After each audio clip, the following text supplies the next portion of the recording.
हिंदू धर्म में करवा चौथ का व्रत सुहागन महिलाएं अपनी पति की लंबी उम्र की आयु के लिए करती है। यह व्रत क्यों किया जाता है और इसकी शुरुआत कब से हुई, आइए जानते हैं। उज्जैन के पंडित सनातन धर्म में अनेक प्रकार के त्यौहार मनाए जाते हैं और अनेक प्रकार से व्रत किए जाते हैं। यहाँ पर दीपावली से पूर्व करक चतुर्थी आती। करक चतुर्थी का कहा गया है कि ये क्यों बनाई जाती है और किस लिए बनाई जाती है।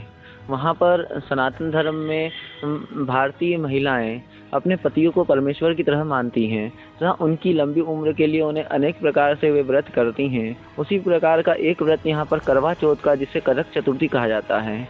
यह कार्तिक मास की कृष्ण पक्ष की चतुर्थी के दिन यह करक चतुर्थी के नाम से यह व्रत जाना जाता है, जिसे करवा चौथ भी कहा जाता है सामान्य भाषा में। इस दिन करवा चौथ का व्रत सभी महिलाएं अपने पति की लंबी उम्र के लिए यह व्रत करती हैं और अपने अखंड सौभाग्य के लिए यह व्रत करती हैं। यह व्रत की शुरुआत कहाँ से हुई थी, इस बारे में हम बात करें तो यह व्रत अनादिकाल से चला आ रहा है।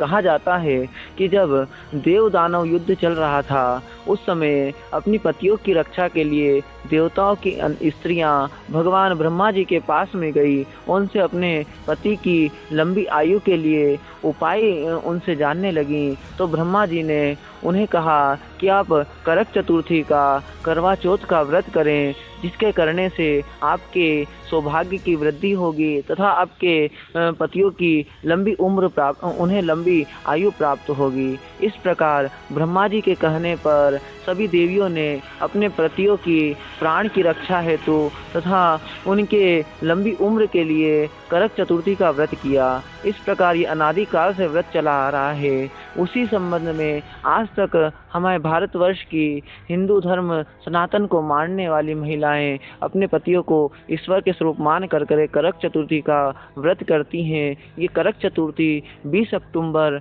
को आ रही है। इस दिन सभी स्त्रियां अपने पतियों के लिए व्रत करती हैं और अपने पतियों को का शीश को छलनी की ओर से देख करके, अपने चेहरे को छलनी की ओर से देख करके व्रत को पारायण करती हैं। एक मान्यता यह भी आ रही है कि देवी पार्वती जी ने भगवान भोलेनाथ जी के लिए यह व्रत किया था और सर्वप्रथम इन्होंने ही व्रत किया था। जब से यह मान्यता चली आ रही है और सनातन को मानने वाले, हिंदू धर्म को मानने वाली महिलाएं आज भी इस नियम का पालन कर रही हैं और इस व्रत का पालन कर रही हैं।